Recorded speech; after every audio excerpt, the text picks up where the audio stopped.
Hello viewers, আসসালামু আলাইকুম। নতুন আরেকটা ভিডিও নিয়ে তোমাদের সামনে হাজির হলাম। তবে আজ আমি অক্সিলারি ভার্ব, প্রিন্সিপাল ভার্ব হওয়ার কোনো সুযোগ নেই।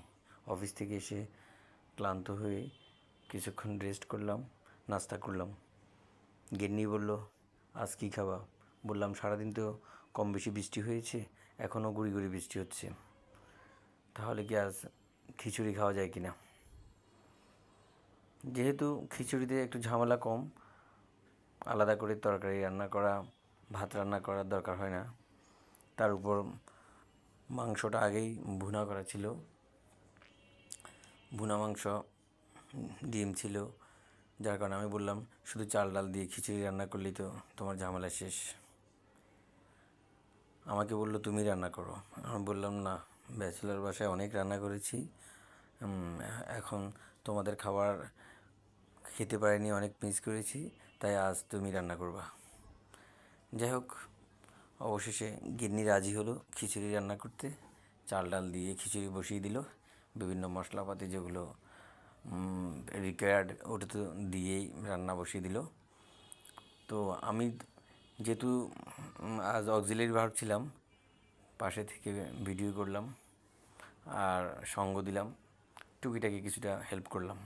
এই বেসিক্যালি খিচুড়ি পুষ্টিগুণে ভরপুর একটা খাবার।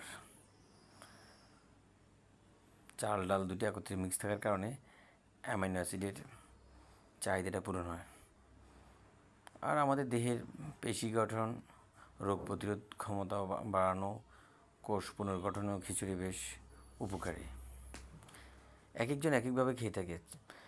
কেউ কেউ চাল ডাল বিভিন্ন সবজি দিয়েও খিচুড়ি রান্না করে, আবার অনেকে মাছ, মাংস, কলিজা, ডিম যোগ করে রান্না করতে পারে। যার যার পছন্দ অনুযায়ী রান্না করা যায়, তাতে খুব বেশি সমস্যা হয় না। আর এই যে খিচুড়িতে প্রচুর পরিমাণ আঁশ থাকে, অ্যান্টিঅক্সিডেন্ট থাকে, যার ফলে হজমও বেশ সাহায্য করে, শরীরটাকে নিরোগ রাখতে সাহায্য করে।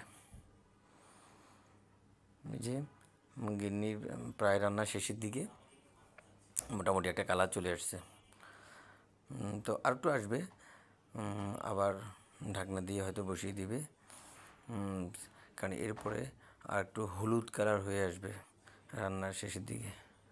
যাই হোক, এই খিচুড়িতে সব ধরনের খাদ্য উপাদান থাকার কারণে এটি শক্তিবর্ধক এবং স্বাস্থ্যকর খাবার। প্রতিটি পুষ্টি উপাদানের সমতা রক্ষা হয়। আর মাছ মাংস দিয়ে রান্না করলে তো আমিষটাও পাওয়া যাচ্ছে। বিশেষ করে ছোটো বাচ্চারা একসাথে অনেক খাবার খেতে পারে না, তাদের জন্য এই খিচুড়িটা অনেক উপকারী। আজ এ পর্যন্তই, সবাই ভালো থাকবে, আল্লাহ হাফিজ।